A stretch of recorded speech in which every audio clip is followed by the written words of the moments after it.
성경은 사도행전 20장 24절로부터 32절까지입니다. 내가 달려갈 길과 주 예수께 받은 사명 곧 하나님의 은혜의 복음을 증언하는 일을 마치려 하면은 나의 생명조차 조금도 귀한 것으로 여기지 아니하노라. 내가 여건 중에 왕래하며 하나님의 나라를 정하였으나 이제는 여러분이 다 내 얼굴을 다시 보지 못할 줄 아노라. 그러므로 오늘 여러분에게 증언하거니와 모든 사람의 피에 대하여 내가 깨끗하니 이는 내가 꺼리지 않고 하나님의 뜻을 다 여러분에게 전하였습니다. 여러분은 자기를 위하여 또는 은 양떼를 위하여 삼가라. 성령이 그들 가운데 여러분들 감독자로 삼고 하나님이 자기 피로 사신 교회를 보살피게 하셨느니라. 내가 떠난 후에 사나운 이리가 여러분에게 들어와서 그 양떼를 아끼지 아니하며 또한 여러분 중에서도 제자들을 끌어 자기를 따르게 하려고 어그러진 말을 하는 사람들이 일어날 줄을 내가 아노라. 그러므로 여러분이 일깨어 내가 3년이나 밤낮 쉬지 않고 눈물로 각 사람을 훈계하던 것을 기억하라. 지금 내가 여러분을 주와 주와 및 그 은혜의 말씀에 부탁하노니 그 말씀이 여러분을 능히 든든히 세우사 거룩하게 하심을 입은 모든 자 가운데 기업이 있게 하시리로다. 아멘. 예, 오늘 금요 예배에 함께 참석하시는 우리 모든 성도님들, 특별히 오늘 또 특별히 하나님 앞에 헌신 예배로 드리는 우리 모든 여호수아 전도 회원들, 늘 하나님 앞에 또 신실한 삶을 통해서 또 하나님이 주시는 은혜를 누리시는 귀한 삶이 되시기를 바랍니다. 우리 여호수아 전도의 모든 분들은 교회의 뿌리와 같은 분들 아니겠습니까? 뿌리는 두 가지의 특징이 있습니다. 하나는 보이지 않는 곳에 늘 있다는 것입니다. 존재하지만 늘 보이지 않는 곳에, 그래서 늘 새벽 제단을 지키시는 분들이 우리 다 여호수아 전도의 회원들, 우리 권사님들이 늘 보이지 않는 그 자리를 지키십니다. 두 번째 뿌리의 특징은요, 뿌리는 절대 흔들리지 않는다는 것입니다. 바람이 불면 가지는 다 흔들리지만 뿌리는 흔들리지 않습니다. 폭풍우가 몰아왔을 때 줄기까지 다 흔들려도 뿌리는 끝까지 흔들리지 않는 것이 바로 이 뿌리의 특징인데, 우리 여호수아 전도의 모든 분들이 우리 믿음의 뿌리로서 또 교회에 흔들리지 않는 믿음을 우리 모든 분들에게 믿음의 유산으로 남기는 귀한 삶이 되시기를 바랍니다. 우리 인생에 주어지는 시간은 모든 사람에게 동일한 속도로 흘러갑니다. 바로 우리 인생이라고 하는 것, 시간이라고 하는 것은 어떤 사람에게는 빨리빨리 흘러가고 또 어떤 사람에게는 천천히 느릿느릿 흘러가는 것이 아니라 모든 시간은 모든 사람들에게 동일한 속도로, 똑같은 속도로 흘러간다는 것입니다. 그러나 시간이 모든 사람에게 동일한 속도로 흘러간다고 해서 모든 사람에게 동일한 시간이 주어지는 것은 아닙니다.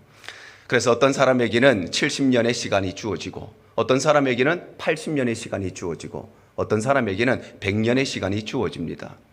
제가 목회 현장에 있다 보면 젊은 사람들의 장례를 치를 때도 있고 심지어는 어린아이들의 장례를 치를 때도 있습니다. 그러니 우리 모두에게 주어진 시간은 각각 다 다르게 주어지는 것입니다. 이러한 면에서 노년의 삶이라고 하는 것은 모든 사람들에게 아무에게나 주어지는 것이 아닙니다. 노년의 삶이라고 하는 것은 일부의 사람에게만, 아주 소수의 사람에게만 특별하게 주어지는 것이 바로 노년의 삶입니다. 그래서 성경은 우리의 가정 가운데 또 공동체 가운데 교회 가운데 노년의 인생이 있다는 것은 하나님의 은혜라고 말씀하십니다. 우리 사무엘상 2장 32절 하반절에 보면 이렇게 말씀하세요. 너는 내 처소에 환난을 볼 것이요 내 집에 영원토록 노인이 없을 것이라, 이렇게 말씀하십니다. 이 말씀이 어디에 나오느냐 하면 하나님께서 엘리 제사장의 가문을 저주하시면서 하시는 말씀이 이 말씀입니다. 하나님이 그의 가정이 징계하시고 저주하시면서 그 내용이 무엇이냐? 너의 가정에, 너의 가문에 평생 동안 노년의 인생, 노인이 없을 것이라고 말씀하시는 것입니다. 그러므로 가정 가운데 노년의 인생이 존재한다는 것은 하나님의 특별한 은혜이고 또 공동체 가운데서도 교회 가운데서도 노년의 인생이 있다는 것, 또 우리 교회 가운데 이렇게 여호수아 전도의 어르신들이 있다는 것은 교회가 받은 하나님의 특별한 축복인 것입니다. 왜냐하면 노년의 인생은 믿음의 뿌리이자 또한 지혜의 원천이기 때문입니다. 그러므로 우리 성도들은 가정에 주어진 우리의 자녀들에게 또 교회에서 만나는 우리 믿음의 후배들에게 신앙을 믿음의 유산으로 남겨주어야 하는데, 그렇다면 신앙의 모델이 되는 인생은 어떤 인생인가? 오늘 바울을 통해서 함께 말씀을 나누기를 원합니다. 먼저 바울의 인생은 사명에 충실한 인생이었습니다. 오늘 24절에 보면 이렇게 말씀을 하십니다. 내가 달려갈 길과 주 예수께 받은 사명 곧 하나님의 은혜의 복음을 증언하는 일을 마치려 하면은 나의 생명조차 조금도 귀한 것으로 여기지 아니하노라. 바로 바울의 인생은 어떤 인생이었는가? 바울의 인생은 주 예수께 받은 사명, 바로 이 은혜의 복음을 전파하는 일을 위해서는 자신의 생명조차도 아끼지 아니하였던 사명에 충실한 인생이 바로 사도 바울의 인생이었던 것입니다. 예수님을 만나기 이전에 바울은 율법의 대가로서 또 율법의 전문가로서 그냥 율법을 지식적으로 알고 학문적으로 아는 그런 사람이 아니라 이 율법이라고 하는 것을 행동으로 실천하고 자신의 온 몸과 인생을 바쳐서 지켜내는 진정한 이 율법의 수호자였습니다. 그래서 바울은 예수님을 누구라고 생각했느냐? 예수님을 신성모독자라고 생각했습니다. 왜냐하면 예수님은 내가 하나님이라고 말했을 뿐만 아니라 특별히 하나님만이 하실 수 있는 죄 사함을 예수님께서 선포하셨기 때문입니다. 또한 바울은 예수님을 미치광이라고 생각했습니다. 왜냐하면 예수님은 자기 자신이 구원자라고 그렇게 이야기했는데 자기 자신뿐만 아니라 많은 사람들을 구원하기는커녕 자기 자신도 구원하지 못하고 십자가에서 매달려 비참하게 죽었기 때문입니다. 그래서 율법의 대가이자 또 율법의 전문가였던 이 바울의 입장에서, 바울의 관점에서는 당연히 이 예수님은 당연히 사형을 당해야 되는, 당연히 십자가에서 죽어야 되는 신성모독자였고 미치광이었고, 그래서 이 신성모독자 예수를, 이 미치광이 예수를 자신의 유일한 구원자로 믿고 따르는 교회와 성도들을 핍박하는 것은 너무나 당연한 일이었습니다. 그래서 그는 불타는 사명감을 가지고 스데반을 죽이는 일에 가장 앞장섰을 뿐만 아니라 또 나아가서는 예루살렘에 있는 교회와 성도들을 핍박하고 심지어는 예루살렘 밖으로 흩어진 사람들까지 쫓아가서 핍박하는 사람이 바로 사도 바울이었습니다. 왜냐하면 이것이 바로 율법의 대가로서, 율법의 전문가로서 그에게 주어진 사명이었기 때문입니다.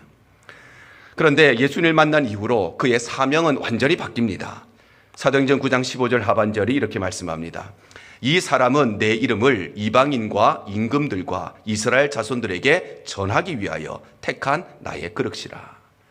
바로 다메섹 도상에서 부활하신 예수를 만난 이후로 바울의 사명은 예수를 핍박하고 그 예수를 믿고 따르는 교회와 성도들을 핍박하는 것이 그의 사명이 아니라 그의 사명은 완전히 바뀌어서 정반대로 이 예수를 전하는 것이 바울의 사명으로 바뀌었다는 것입니다. 그래서 그는 예수님을 만난 이 순간부터 평생 동안 이 사명에 충실한 삶을 살아가게 되는 것입니다. 그래서 그때부터 이는 딱 두 가지 일에 전진합니다. 첫 번째는 예수 그리스도의 십자가의 복음을 전하는 것입니다. 오늘 27절이 이렇게 말씀하죠. 이는 내가 꺼리지 않고 하나님의 뜻을 다 여러분에게 전하였습니다. 바로 사도 바울은 어떠한 환경과 어떠한 상황에서도 주저함이 없이, 어떠한 고난과 어떠한 어려움에서도 꺼리낌이 없이 오직 하나님의 뜻과 하나님의 말씀을 전하는 일에 전무했다는 것입니다. 그래서 그는 1차 선교여행을 통해서는 소아시아 지역에 복음을 전하고 2차 선교여행을 통해서는 유럽 땅에 가서 복음을 전하고 3차 선교여행에는 이 모든 지역에 세워진 교회들을 찾아다니며 복음을 전하고 그리고 이후에는 로마에까지 가서 오직 복음을 전하는 일에 그의 평생을 사용하는 것입니다. 그의 두 번째 사명은 교회를 돌보는 것이었습니다. 그래서 오늘 29절과 30절이 이렇게 말씀을 합니다. 내가 떠난 후에 사나운 이리가 여러분에게 들어와서 그 양떼를 아끼지 아니하며 또한 여러분 중에서도 제자들을 끌어 자기를 따르게 하려고 어그러진 말을 하는 사람들이 일어날 줄을 내가 아노라. 바로 사도 바울은 교회를 무너뜨리고 성도들을 미혹하는 사나운 이리들로부터 양떼들을 지키는 것, 또한 어그러진 말을 하는 사람들, 교회 안에 자기의 세력을 만들고 자기의 영향력을 높이기 위해서 올바르지 않은 성경에 위배되는 잘못된 사상을 전파하는 사람들로부터 교회를 지키고 성도들을 보살피는 것, 그것이 바로 사도 바울의 사명이었고 평생 동안 그는 이 일을 위해서 헌신했던 것입니다. 이처럼 우리 성도들의 인생은 어떤 인생이 되어야 되는가? 그것은 다름 아니라 내게 주신 사명에 충실한 인생이 되어야 되는 것입니다. 그래서 모세는 80세의 나이에도 불구하고 이스라엘 백성들을 출애굽시키는 위대한 사명을 감당하고 심지어 갈렙은 85세가 되었음에도 불구하고 이 산지를 내게 주옵소서. 나는 이제 나이가 많이 들었으니 나는 아무것도 할 수가 없는 것이 아니라 새로운 비전을 향해 새로운 꿈을 꾸고 새로운 사명을 갈망했던 것이 바로 갈렙의 인생이었던 것입니다. 그러므로 우리 대형의 모든 성도들과 또 오늘 특별히 헌신을 다짐하는 우리 여호수아 모든 전도 회원들, 언제나 하나님 앞과 사람 앞에서 사명에 충실한 사람들이 되시기를 바랍니다. 그래서 우리의 인생이 오직 복음 전하는 일에 충실하고 우리에게 맡겨진 교회를 돌보는 일에 최선을 다하는 복된 삶이 되시기를 바랍니다. 그럴 때 우리도 바울 사도와 같이 우리의 자녀들에게 또 믿음의 후배들에게 아름다운 신앙의 모델이 되고 우리의 신앙을 믿음의 유산으로 남기는 사명에 충실한 삶을 살아가게 될 줄로 믿습니다. 또한 바울의 인생은 신실한 인생이었습니다. 오늘 31절 상반절이 이렇게 말씀을 합니다. 그러므로 여러분이 일깨어 내가 3년이나 밤낮 쉬지 않았다, 이렇게 말씀합니다. 바로 바울의 인생은 복음 전하는 자신의 사명을 위해서 밤낮을 쉬지 않고 수고하였던 신실한 인생이 바로 사도 바울의 인생이었던 것입니다. 신실하다는 것이 어떤 것일까요? 신실하다고 하는 것은 언제나 변함이 없다는 것입니다. 그래서 하나님께서 신실한 분이시다 하는 것은 하나님께서는 우리를 사랑하시는데 우리를 향한 하나님의 그 사랑은, 우리를 향한 하나님의 그 은혜는 결코 시간이 지나고 세월이 흘러도 변함이 없다는 것이 바로 하나님께서 신실하시다는 말의 의미인 것입니다. 오늘날의 시대는 충동적인 시대이죠. 즉흥적인 시대입니다. 화끈한 것을 추구하는 시대입니다. 그래서 신실하다고 하는 것, 우직하다는 것을 참으로 따분한 것으로 여기는 시대가 오늘날의 시대입니다. 그러나 신실하다고 하는 것은 상황에 따라서, 환경에 따라서, 여건에 따라서 이랬다 저랬다 하는 것이 아니라 신실하다는 것은 비가 오나 눈이 오나 바람이 부나 폭풍과 몰아치나 언제나 변함이 없는 것, 그것이 바로 신실함의 의미이고, 그래서 신실한 사람은 어떤 사람이냐? 신실한 사람은 언제 어디에서 무슨 일을 만나고 언제나 변함없이 내 자리를 지키는 사람, 무슨 일이 있어도 예배의 자리를 지키고 기도의 자리를 지키고 헌신의 자리를 지키는 사람, 변함없는 그 사람이 하나님 앞에 신실한 사람인 것입니다. 또한 신실하다고 하는 것은 끝까지 책임을 다하는 것입니다. 그래서 하나님께서 신실한 분이시다 하는 것은 하나님께서는 우리를 사랑하시는데 끝까지 사랑하신다. 하나님께서는 우리를 돌보시는데 말로만 사랑하시고 말로만 책임지시는 것이 아니라 우리를 행동을 통해서 사랑하시는 분이 하나님이시라는 것입니다. 그래서 하나님께서는 죄인인 우리를 구원하시기 위해서 우리를 사랑하신다 말로만 하신 것이 아니라 독생자 예수 그리스도를 아낌없이 십자가에 내어주심으로 말로만 우리를 사랑하시는 것이 아니라 행동으로 우리를 사랑하시고 끝까지 우리를 사랑하시는 것, 그것이 바로 하나님의 신실하심인 것입니다. 오늘날의 시대는 말로는 그럴듯하지만 그러나 행함이 없는 시대가 오늘날의 시대입니다. 그래서 말과 행동이 다른 시대, 속과 겉이 다른 시대가 오늘날의 시대인 것입니다.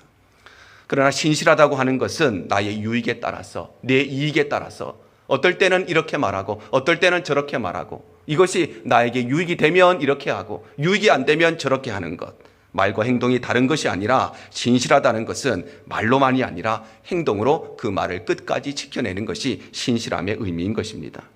그래서 신실한 사람은 어떤 사람인가? 신실한 사람은 말과 행동이 같은 사람, 겉과 속이 같은 사람, 자신의 말을 끝까지 행동으로 그것을 지켜내고 증명하는 사람이 하나님 앞에서 신실한 사람인 것입니다. 뿐만 아니라 신실하다고 하는 것은 작은 일에도, 평범한 일에도 최선을 다하는 것입니다. 그래서 하나님께서 신실하시다 하는 것은 하나님은 대단한 사람들만 사랑하시는 것이 아니라 하나님은 가장 작고 가장 미약한 저와 여러분을 사랑하시는 분이시고, 하나님은 우리의 인생에 큰 일들만 하나님이 관심이 있어 하시는 것이 아니라 하나님은 우리의 삶에 아주 작은 일에도, 아주 평범한 일에도, 아주 미약한 일에도 하나님은 그 모든 일들을 최선을 다해 돌보신다는 것입니다. 오늘날의 시대는 화려한 일들, 큰 일들, 위대한 일에는 많은 사람들이 관심을 가지고 박수를 치고 환호성을 치고 칭찬을 보내지만 작은 일에는, 평범한 일에는 무관심한 시대가 오늘날의 시대입니다. 심지어 교회에서조차도 사람들의 눈에 잘 띄는 큰 일에는 많은 사람들이 관심을 가지지만, 그러나 그렇지 않은 작고 평범한 일에는 한 명의 봉사자조차 참 만날 수 없는 것이 현실이기도 합니다. 그러나 신실하다고 하는 것은 크고 대단한 일, 화려한 일뿐만 아니라 아주 작은 일에, 아주 미약한 일에, 아주 평범한 일에 최선을 다하는 것이 바로 신실함의 의미이고, 그래서 하나님 앞에 신실한 사람은 어떤 사람인가? 작은 일이라도, 소소한 일이라도, 미미한 일이라도 내게 맡겨진 그 일에 최선을 다해 감당하는 사람이 바로 하나님 앞에서 신실한 사람인 것입니다. 그러므로 바울의 인생이 신실한 인생이었다고 하는 것은 바울은 언제나 변함이 없이, 그리고 끝까지 책임을 다하면서 자신에게 맡겨진 아주 작은 일까지도 최선을 다했다는 것입니다. 그래서 그는 예수를 만난 그 순간부터 일평생 동안 이 신실한 삶을 살아가게 되는 것입니다. 물론 바울의 인생에도 어려운 일이 많았습니다. 신실할 수 없었던 이유가 너무나 많이 있었습니다. 그래서 고린도후서 11장 23절 하반절에서 27절이 이렇게 기록을 하고 있습니다.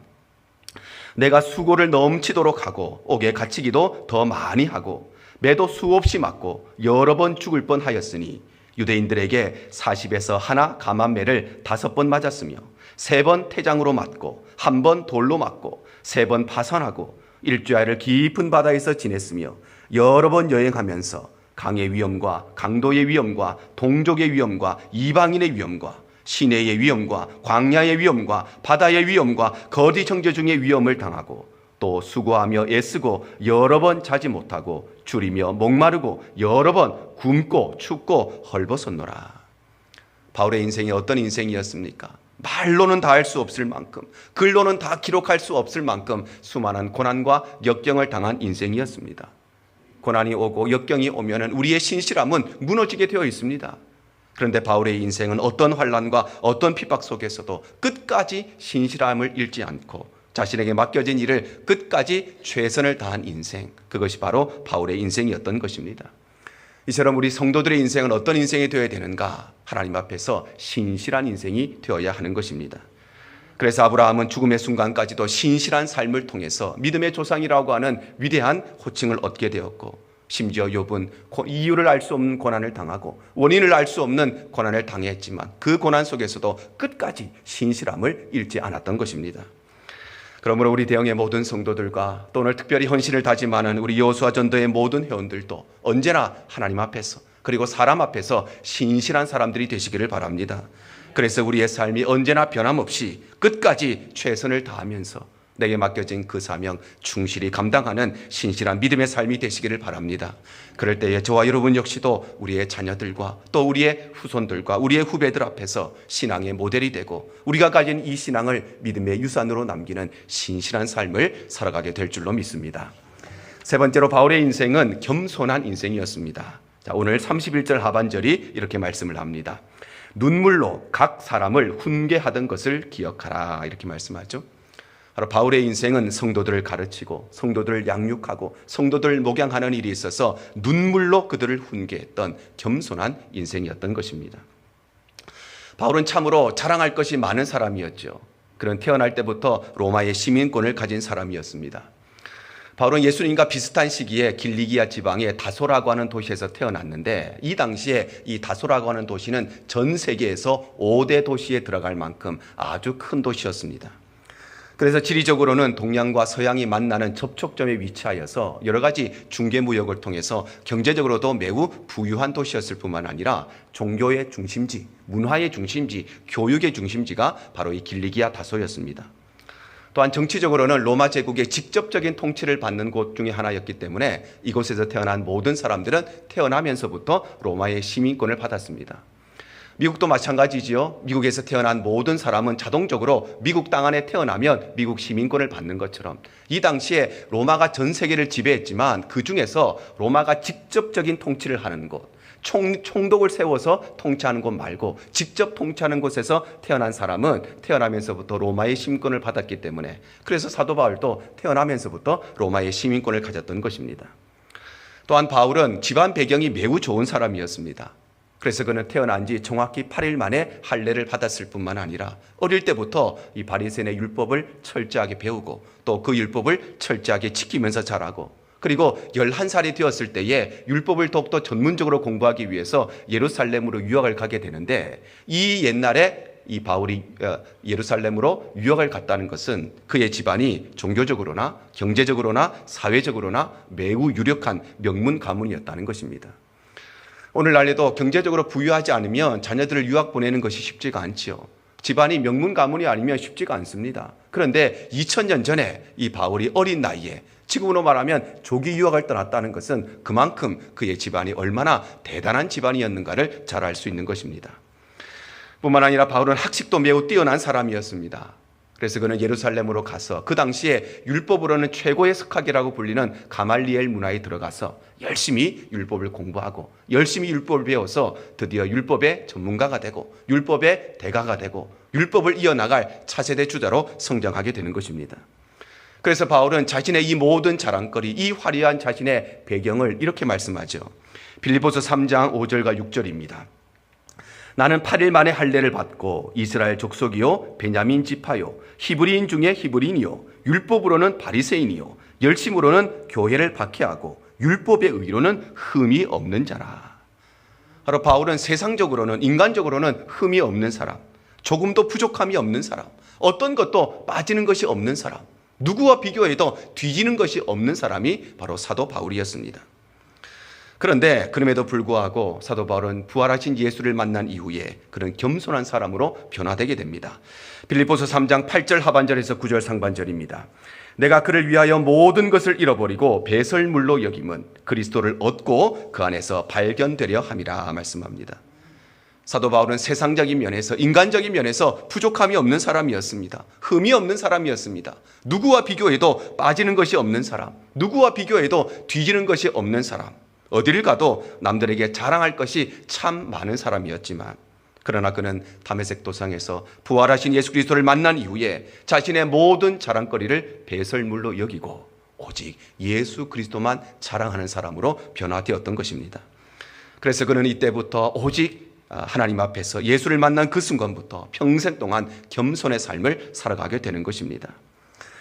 제가 어느 날 책을 읽다가 노인과 어르신이라는 제목의 글을 읽은 적이 있습니다. 나이가 들면 노인이 되고 어르신이 되는데, 그런데 노인과 어르신은 아주 중요한 차이가 있다는 것입니다. 이 글의 내용이 이렇습니다. 노인은 그냥 나이가 많아서 늙은 사람이고, 어르신은 품위와 품격을 갖추어서 젊은 사람들로부터 존경을 받는 사람이다. 노인은 세월을 따라서 몸과 마음이 자연히 늙는다고 생각하는 사람이고, 어르신은 날마다 자신을 가꾸고 노력하는 사람이다.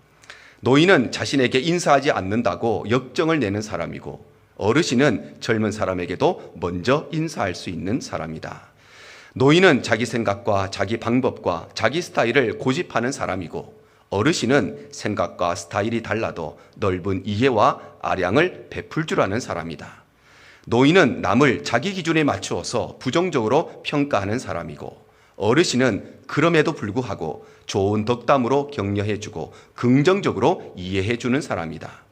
노인은 대접받는 것을 당연하게 여기는 사람이고, 어르신은 작은 것이라도 베풀어주기를 좋아하는 사람이다. 노인은 더 이상 배울 것이 없고 배울 수도 없다고 생각하는 사람이고, 어르신은 아직도 더 많이 배워야 한다고 생각하는 사람이다. 노인은 공짜라면 무조건 좋아하는 사람이고, 어르신은 그 대가를 지불해야 한다고 생각하는 사람이다. 노인은 자신의 순서가 첫 번째라고 생각하는 사람이고, 어르신은 젊은 사람에게도 순서를 양보할 수 있는 사람이다. 그러므로 노인은 자신의 나이와 경험으로 남을 간섭하고 잘난 체하고 아는 체 하는 사람이고, 어르신은 스스로 절제하고 알아도 모른 척 해줄 수 있는 겸손한 사람이다. 여러분, 존경받는 어르신은 어떤 사람인가? 존경받는 어르신은 한마디로 말하면 겸손한 사람이라는 것입니다. 왜냐하면 겸손은 할 수 없기 때문에 안 하는 것이 아니라, 겸손은 할 수 있음에도 불구하고 스스로 낮아짐을 선택하는 것이 진정한 겸손이기 때문입니다. 이처럼 우리 성도들의 인생은 어떤 인생이 되어야 되는가? 겸손한 인생이 되어야 되는 것입니다. 그래서 여호수아는 모세를 이어서 이스라엘의 영도자가 되고 이스라엘의 권력자가 되었지만, 그는 죽음의 순간까지 겸손함을 잃지 않았습니다. 다니엘 역시도 이 겸손함을 통해서 무려 3개의 나라의 총리를 역임하는 위대한 인물로 하나님 앞에 쓰임을 받았던 것입니다. 그러므로 우리 대형의 모든 성도들과 또 오늘 특별히 헌신을 다짐하는 우리 여호수아 전도의 모든 회원들이 언제나 하나님 앞에서 사람 앞에서 겸손한 사람들이 되시기를 바랍니다. 그래서 우리의 모든 삶이 나의 모든 자랑거리를 내려놓고 오직 예수 그리스도의 십자가만 자랑하는 삶이 되시기를 바랍니다. 그럴 때에 저와 여러분 역시도 사도 바울과 같이 우리의 자녀들과 우리의 믿음의 후배들 앞에서 신앙의 모델이 되고 또한 그 신앙을 믿음의 유산으로 물려주는 겸손한 삶을 살아가게 될 줄로 믿습니다. 사랑하는 성도 여러분, 우리의 인생은 길이로 평가되는 것이 아니라 우리의 인생은 깊이로 평가를 받습니다. 우리의 인생은 얼마나 오래 살았느냐로 평가받는 것이 아니라 우리의 인생이 얼마나 의미 있는 인생을 살았느냐, 얼마나 가치 있는 인생을 살았느냐, 얼마나 값진 인생을 살았느냐, 그것으로 우리의 인생이 평가받는 것입니다. 그래서 바울의 인생은 노년의 순간까지 주 예수께 받은 사명, 바로 은혜의 복음을 전하는 일을 위해서 그는 끝까지 자신의 생명조차 귀한 것으로 여기지 않았던 사명에 충실한 인생을 살았고, 또한 바울의 인생은 평생 동안 내게 맡겨진 그 사명을 위해서 밤낮을 쉬지 않고 수고하고 헌신하였던 신실한 삶을 살았고, 뿐만 아니라 바울의 인생은 마지막 순간까지 그는 하나님 앞과 사람 앞에서 오직 예수 그리스도만 자랑하는 겸손한 삶을 살았던 것입니다. 이와 동일하게 오늘 헌신을 다짐하는 특별히 우리 여수와 전도의 모든 회원들, 또 함께 예배드리는 우리 대형의 모든 성도들이 날마다 늙어가는 인생이 아니라 날마다 익어가는 인생, 날마다 우리의 삶이 낡아지는 것이 아니라 날마다 성숙해 가는 인생, 우리의 육신의 몸은 늘 쇠퇴해져 가지만 그러나 우리의 마음과 우리의 열정은 날마다 더 뜨거워지는 인생, 그래서 시간이 지나면 지낼수록 그냥 오래된 고목과 같은 인생이 되는 것이 아니라 시간이 지나면 지낼수록 더 많은 사람들을 품어줄 수 있고 더 많은 사람들에게 울타리가 되을 수 있는 참된 거목과 같은 인생 되는 귀한 삶을 살아가시기를 주님 이름으로 축복합니다. 주님만 내 도움이 되시고 주님만 내 빛이 되시는